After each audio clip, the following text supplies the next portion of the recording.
Okay, good evening, everyone. It is 6 p.m. It is 6 p.m., November the 18th, 2024, and it's time to call the Franklin City Council meeting to order. Ms. Sunheimer, roll call, please. Mr. Austin? Here. Mr. Shuck? Here. Mr. Dennis? Here.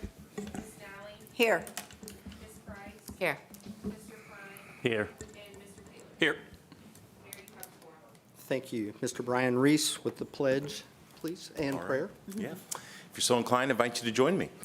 Our Father, we come before you tonight. We thank you for the privilege of being here in this city hall. I pray that you be with every item on the agenda tonight. Give wisdom and discernment for the right decisions for our city. Continue to bless our city with good development that is good and helpful to our community and would lead to just cultivate vibrance in our city. Thank you for all those who serve it. Thank you for our first responders. Thank you for our military that keep us safe and protect us here at home. And we pray bless the rest of this evening tonight. It is in your name we pray. Amen. Let's stand for the pledge. I pledge allegiance to the flag of the United States of America and to the republic for which it stands, one nation, under God, indivisible, with liberty and justice for all. You may be seated. Thank you, Brian. Okay, is there any announcements or public comments that does not pertain to what's on the agenda? Seeing no one with any announcements or public comments, we will go on to consent agenda. Move to approve the meeting minutes from November 4th, City Council meeting. Second. We have a motion and a second. All those in favor? Aye. Any opposed? Move to read old business by title only. Second. We have a motion to read old business by title only. All those in favor? Aye. Any opposed? Okay, thank you. Item number 1, tax abatement request for Modern Metal Roofing. It was tabled from November 4th, and I've been asked tonight that if we can table this again till December the 2nd meeting. So we would need a motion to do that. So moved. Second. Okay, we have a motion and a second. All those in favor? Aye. Any opposed? Okay, item number 2, approval of ordinance 2024-10, rezoning to be known as the Wawa rezoning. Public hearing and official action can be taken tonight. Senior Planner Joanna Tennell. Good evening. Before you is the public hearing for Wawa rezoning. This was heard at the October 15th Plan Commission meeting and was forwarded with a 9-0 favorable recommendation. The property is approximately 10.4 acres, located north of Earlywood Drive, east of US 31, and south of Sloan Drive. The request is to rezone it to mixed-use regional center with the gateway overlay to remain. Included in your packet was a staff report. I did want to note that on page 2, there was mention of number 5, that Wawa and the Franklin School Corporation was considering consolidating their entrances. There's been further discussion regarding that, and that is currently being reviewed by both parties. It's actually not relevant to the actual rezoning itself. It was more for informational sake, since there were 2 petitions kind of moving at that same time. This was introduced at the last meeting. Representatives of both the consultant and Wawa are here, Paul Hansen and Patrick Moon. I believe they have a presentation that they want to present. Joanna, just for clarification, when you say not relevant, this is just the rezoning, not the plating or anything? Right. That would be another process altogether? Correct. Okay. Typically, when we look at access points, that's more when you go through the plating, the site development plan to make sure that everything meets standards, is placed appropriately, all the stormwater is handled. If we have some of the information early, we always do like to share it because obviously it is a full package. But when it comes to the rezoning itself, that's a completely separate issue. And the Plan Commission didn't consider any of those things, site plans, those kind of things at that stage? No, it's similar to what's before you. There's a concept plan, and the concept plan is just that. This is what they are conceptually thinking. It's not what they're required to do. They're not even required to place the Wawa at this particular location. It could be moved, any portion of the property. Same thing with the school. Right. So it's just the list of uses that are allowed in the zoning district at the location. Does the council feel that it is consistent with where the city is developing and how we would like the city to grow?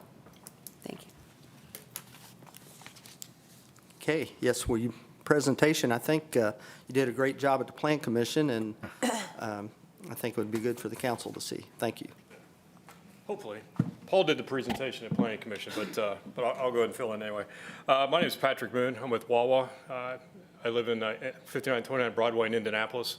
I'm a resident of Indiana, so is a local representation here, so it's something that's important. We're not just flying in and flying back out, so, but we are residents of the state. So with that, I'll just kind of run into a little bit of history of Wawa, and then I'll get into the site plan and building elevation, just kind of show you the whole picture, and then talk about our coordination with the school board as well, just give you an idea of what we're doing with them. But just some of the fun facts that we put together. Wawa actually started in 1803, was a iron foundry, cannonballs, cannons, and so forth. Through the 1800s, transitioned into textiles. Early 1900s, actually became a dairy, cattle farm and dairy farmer. And then right around in the World War I, World War II starting, they did at-home delivery for dairy products. And as that started to wane in the 60s, the founding family was looking for ways to keep their employees busy. That's when they did the first Wawa store in Folsom, PA in 1964. So we're actually 60 years old as a C-store operation. And that kind of evolved from that point on. All the services we have were requested by our customers. First started with they'd come in, smell the coffee, wanted to purchase coffee. Then we started a deli, and then they wanted homemade sandwiches and things like that. So eventually, 1994, we started our first fuel sales. And 1996 is when the first fuel service component opened up. Again, it was all stuff that was requested by our customers, and it just kind of grew from there. And currently, about 1,070 stores. We got a few more that are going to open up in Florida this year. First stores in Indiana will be opening at the end of first quarter, beginning of the second quarter next year, 2025. This store's program somewhere around first quarter 2026, everything goes well. So with that, next slide. Just a little history, some of the things you can see the first store, picture the first store, store number one. The left of that is the dairy that is still in operation. It's been expanded and modernized, provides all dairy products up and down the mid-Atlantic market. Small sample, some of the things we offer down on the bottom right. And next slide, please. What you've got here is our concept plan of how we're going to develop the site. We want to be in the corner down off of Earlywood Drive, the signalized intersection there. I know INDOT does have some plans. We've coordinated with them as well for access points and where we're going to have ingress, egress. We'll have no access onto the state highway. They just won't allow that except for a potential ride-in, which we're working with them on. Full access would be on Sloan Drive and Earlywood. We have talked to the school board as well. Early on, we were going to try and do a combined rezoning. Their attorney wanted to have it separated for a variety of reasons. Since then, I've had 3 meetings with the school board corporation regarding access and how the site would be developed. So we are working with them ongoing. Actually today, our engineer just stated they'd asked for our CAD file so they can kind of help lay out their plan as well. So we are working with them hand in hand as this moves forward because access locations is important. So next slide, please. It's a blow up of what we've got. Our store is going to be a 6,300 square foot C-store, full service kitchen on the inside, coffee service, self-service, and made to order coffee drinks, normal convenience store, restrooms, and so forth. We've got 8 pump islands, 16 fueling positions in the front. It's going to have what we call a fly-through for pickup, drive-up pickup. No order boards, no menu boards. Everything's done on the app, paid for on the app. We'll tell you when to come pick it up, and it should be ready. Should be sitting in line no more than 30 to 50 seconds. So it's going to be a pretty smooth operation. So, interesting. Prototypical elevations, they've been specifically designed for the Midwest market. The building is pretty similar to what was done in Florida, but we have changed some things, added more earth tones, brick, masonite boards, concrete panels, and so forth. The top elevation is the front. The bottom elevation is the rear of the store. Next slide, please. The one on the top would be what's facing US 31. The one on the bottom is our fly-through with the order window. A lot of glass and a lot of natural materials. And all rooftop equipment is screened from the roadway as well.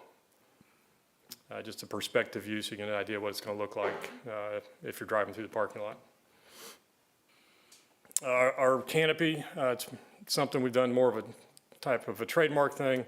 Sloped roof, keeps the roof panels actually much thinner. Most of the canopies you see are anywhere from 21 to 24 inches thick. We don't need that. We have, everything just sheet flows down to a gutter system on one side of the canopy. The taller section of the roof actually faces the building. That way it helps light up not only the canopy, but the parking lot between the canopy and the building. Dumpster enclosure as well, all natural materials as well. So, next slide. And then for the criteria decision, we've just kind of listed them here as a comprehensive plan. It fits within the overall intent of the comprehensive plan as outlined in the staff report. The current conditions, it's a vacant lot. Just has been used for agricultural uses, but from what I understand, it was not used agriculturally this past year. Based on the way the town is growing, a lot of residential to the north, it fills a need, in our opinion, for this type of service, conveniences, fuel, and so forth on this side of the road. Desired use, surrounding area is primarily commercial in nature. We're along the same permitted uses currently in operation. There's a Casey's across the street. Some other typical or ancillary compatible uses up and down the roadway. And then our property values, currently the value is just agricultural land. We're going to increase it by adding commercial tax base to it. We'll have a future outlot to the north, which would be about 3.5 to 4 acres, depending on how all the site goes together once we get the development plans together, which would be available for, we want to sell it to another user. No one in mind right at this particular time, but it would be another commercial user of some kind. And then for the responsible growth, consistent with the surrounding area and provide new services to the area. So, any questions or anything else I can do to? What's Wawa stand for? I've just always been curious. It's the indigenous word for Canadian goose. That's why it's our symbol. So, and you see all our logos, actually, I don't know, yeah, right there, above the Wawa, it's Canadian goose. Our corporation actually kind of takes that to heart as well. Chris Geisens, the CEO, is actually, we call him the lead goose. Everyone kind of follows, and, we pick everyone up. We do everything we can to help everyone. Like the geese when they're flying, if one in front gets tired, he goes to the back, the next one comes up and helps them out, which is Well, appreciate that, but don't bring any Canadian geese. We have plenty of those. No, nobody wants them, but the way they operate and how they function is pretty key to how we operate as well. So I understand that. So Wawa, and then just around the corner, Malarkey. That's two very odd names. So Yeah. Just saying. Does the council have any more questions? I'd like for the council to get questions answered before we open it up for a public hearing. So does the council have any questions? This is your first location in Indiana, is that what you said? No, it's going to be the first one to open. I shouldn't say first one, 26. We've actually got 10 stores slated open in 2025. I currently have 3 under construction that actually have walls and buildings going up. I've got 2 more where we're going to start putting in tanks in the next 2 to 3 weeks. And then actually what we call a pad certification. We have development partners that develop the site for us. I've got 2 site walks scheduled over the next 3 weeks. So by end of March, I might have 8 sites under construction in various stages. I will have 10 of them open in 2025 though. How many have closed in the past? Closed? Yeah. I don't know how many stores we've closed, but typically we don't just close them, we'll relocate them for a variety of reasons. A lot of what's going on is our old historic sites, which did not have fuel sales or the services we offer on too small a lot to add a fueling component. So we've built another site down the road, get that one operational. Okay. Most times we would close it, but there's actually a few communities where the original store, the legacy store, is still open. Awesome. And I think he mentioned, how many in Indiana do you have? You said you're going to have 10 or so, but. I have 10 open in 25. We're going to open 10 in 26. Marion County, Johnson County, Hamilton. Let's see. I actually have one in Greenwood that we're trying to get the permits taken care of. That would be either 2025 or 26, but most of them are Marion County and north right now. Okay. But we are connecting it. Our markets are Indianapolis, Dayton, Cincinnati, Louisville, and the interstates in between. So we're focusing around the major metropolitan areas because that's, the most density, you get the big bang for your buck. And then we're working on connecting on the interstates between them. I've got several sites that I'm looking at between Louisville and Indianapolis and Indianapolis and Dayton right now. So can't say much more than that. We're still in preliminary stage. Thank you. Okay, is there any other questions? I just want to make sure that so the remaining acreage that you have, you said that you're going to sell and not lease? Well, that's really up to the real estate market, but typically we don't want to be a landlord. Okay. Even the properties that we have, we are leasing those ourselves. This was a unique opportunity where we're actually going to purchase it. We'll own our parcel, but then we would want to sell it and not be a landlord to another user. And I ask you this, the Plan Commission catering service? We do. Yeah, We do, so that- yes. I thought that was, in Florida, I used this one time, the catering service, and it was quite good. So I Yeah. was kind of surprised at that, just so you know. Well, you'd be surprised. I mean, it's not just for parties and stuff. We've actually catered weddings. We have a wedding registry, which surprises for people to actually meet at the coffee bar, or they go there every day and they hit it off, end up getting married, and we've catered weddings. We have a wedding registry. We do all sorts of things. I was kind of shocked myself when I first started, so that some of the things that go on. We have Friendsgivings in some parking lots. We have pictures in Boston where they're out there in the cold, but there's a Friendsgiving. They got a picnic table out there in the parking lot, and I'm like, okay, go for it. And what was it that you told us, that the difference between your employees from just a regular other little? Yes, the report that came out is that most C-stores, their employees, it might be there 7 months. We've got historically average about 7 years. Just pays a little bit higher, some of the benefits that they offer and some of the things that we do. Just the way we operate and the culture itself. It's just a different environment. Once we get it open, you'll see. But it's kind of hard to explain. I've not seen it all myself since I came from the consultant world to start here in Indianapolis, but Did you say your employees are part owner?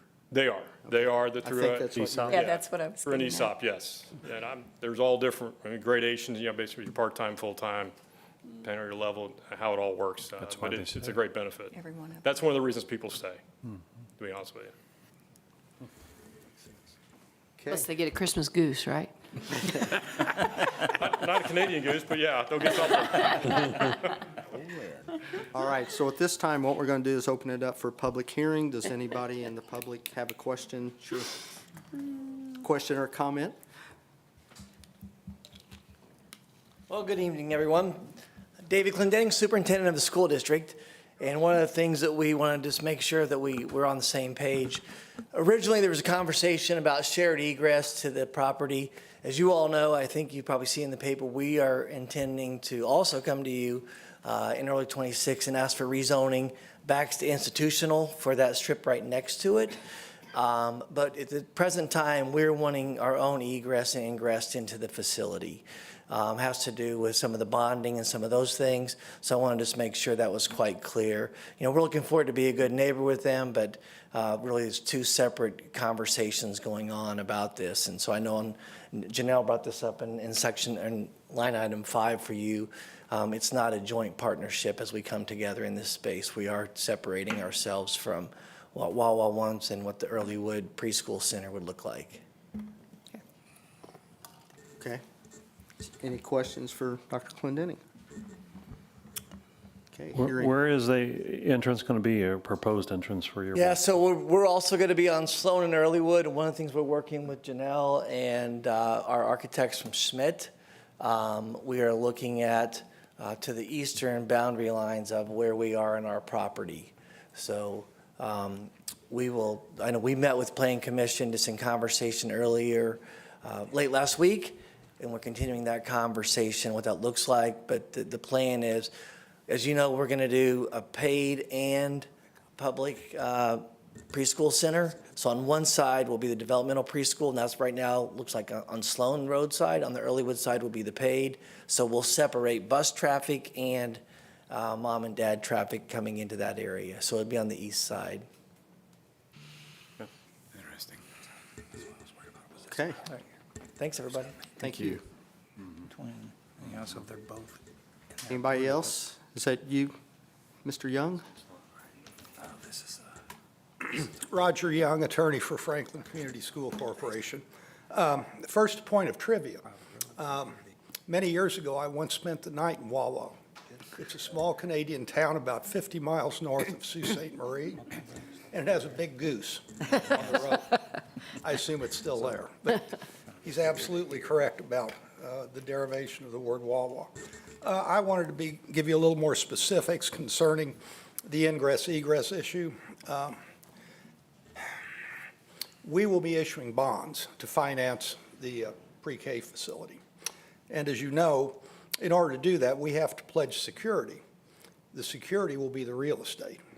And unless we have unlimited access to and from the real estate through a public highway, that real estate basically becomes unusable because no bank is going to want to lend money to improve a site that doesn't have its own guaranteed independent access to public transportation. So that's why it's so critically important to us that we have a access point on Earlywood and an access point on Sloan. As I said, otherwise that property becomes less desirable in terms of pledging for collateral.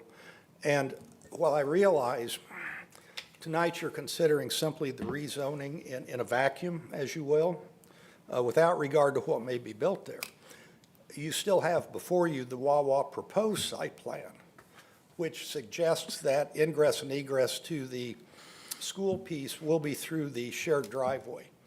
And I just wanted to make sure that everyone understood that to the extent that it impairs our ability to provide that access onto a public highway, will have a real negative impact on our ability to raise the funds to construct this project.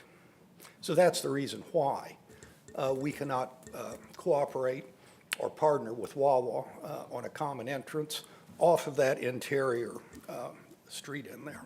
Mr. Young, do you currently have access to both those points as it exists today? We don't have access on Sloan, but we have two accesses on Earlywood. One on the far west side of the property, one on the far east side of the property. Our designers believe one of those two will go away. So we will have only one access on Earlywood and one on Sloan. And then the concern, of course, is the developmental requirements that require access points to be so many feet apart. Right. So the concern would be if Wawa's development plan is approved, that will constrain our ability to put in our access point off of Earlywood. Right. And again, I know that's not being considered. Right, it's not. Today, there's just the zoning. There's a lot of work that has to be done on the plating and things of that nature. But which we because did. that was a part of the submittals, I wanted Yeah. to be clear from the get-go. Yeah, and typically, we wouldn't have this much detail. So to Joanna's point, I think it's really good. Typically, they'd just come in and say, this is what we want to do as a Wawa. We wouldn't have that much detail of a concept plan. We appreciate them coming with more detail so that we have a heads up at this point in time. But yeah, we're not changing access points or anything at this point. I understand. Thank you. Thank you. Thank you, Roger. Anybody else? Any comments? How about any of the kids? You want to get up and ask a question? I tried to get them to help. Okay, all right. Extra credit. Yeah. All right, we'll close the public hearing at this point. We can't act this tonight, and as we said, we're looking at the rezoning part, and Joanna has been working with Wawa, and I'm sure they will come up with a suitable plan that everybody will be happy with, so. Reputable company, and I appreciate the time that we spoke. So, we're ready for either yay or nay. I make a motion to approve the zoning as presented. Second. Okay, we have a motion and a second. All those in favor? Aye. Any opposed? Okay, hearing none. Thank you. We're approved. Okay, next business, or next item on new business. Motion to read by. Move to read new business by title only. Second. We have a motion and a second. All those in favor? Aye. Any opposed? Okay. Item number one. My bad, Steve. Request. Make you read it. It's my request, don't Yeah, do that. I keep waiting on that someday. Okay, request approval of budgetary resolution 24-14, transfer from law municipal to law police merit in the amount of $7,500. City Attorney Langray. Thank you, sir. This is a request to transfer money. It's not for a new appropriation. I would report to you that we are under budget in the legal department. We have Liv, first of all, thank you. You do a fantastic job of playing whack-a-mole when it comes to this, because I am not the only attorney who represents various city boards. We have a different attorney for fire merit. We have a different attorney for the police merit. We have a different attorney for RDC, a different attorney for EDC. And it all runs through me to make sure that there's money in each individual funds. Liv does an exceptional job keeping me posted. So I think of it as a global law budget, but then we'll put money in certain accounts when, and the fire was, no, it was police, wasn't it? It was police have been doing lateral hires, as you have heard about, and as a result, they've spent some extra time. And Liv contacted me and said, we need some in the police fire, so we are transferring it from the municipal budget, municipal allocation, and moving it into the fire, and I would request that transfer. Again, we are under budget for the year, overall in law. And this is something we can do tonight. Yes, sir. We're ready. Move to approve budgetary resolution 24-14. Second. We have a motion and a second. All those in favor? Aye. Although any not approved. All right, we'll go on to other business. There isn't any. We'll go into council comments. Josh? Nothing tonight, sir. Okay, Ann? I have nothing, thank you. Ken? I wanted to let the council know that me and Ann and Todd Shook had met with the mayor and his staff and the insurance companies involved, and the meeting went well, and we're going to be discussing things further in February. Regarding our insurance benefits, correct, sir? Yes. Thank you. And bring that back to the council at the proper time. Yes. Thank you. Completely. Anything else, Ken? That's it. Okay. Sean? Nothing tonight, sir. Todd? Nothing, sir. Irene? No, nothing for me. Thank you. Jennifer? Well, not sure if this is the right platform. Clint Denning just left, but I just, Oh, there he is. oh, okay, yeah, so there. You're in trouble. So I serve on the FEC board, which supports Franklin Community Schools and teachers and students. And just wanted to take a quick moment. I just literally ran in on two wheels, coming back from Christy Bayless's celebration of life. Just wanted to recognize Christy. She was a teacher at Franklin Community Schools at Custer Baker for 8 years, total of 18 years as a teacher, and just a sad loss and a great person. And so I just wanted Thank you, to show my appreciation for that. Thank you, Jennifer. Thank you. Addie? Just a little update that the council's doing is this week we are shopping for Christmas tree angels. We have a family with 3 kids. And then we also have the bake sale from the winter market coming up where our members will be baking stuff to sell. Okay, so let me just say, Addie, I see some new people in the audience tonight. Addie is on our Franklin Mayor's Youth Council, and we try to get our youth council involved in our city stuff. So that's why we have a council person up here off of our Mayor's Youth Council. Can you introduce the other students, please? Yeah, today we have Anna, Callie, Ben, Taylor, Addie, Matthew, and Carter. Okay, thank you. And I want to thank all of you for coming tonight. So see you next council meeting on December the 2nd, all of you. No, I'm just kidding. All right. Liv, do you have anything? No, sir. Tara? Nope, I'm good. Lynn? No, sir. I have nothing as well. Thank you all for doing such a great job, and good to see you. Move to adjourn. Second. All those in favor? Aye. Okay.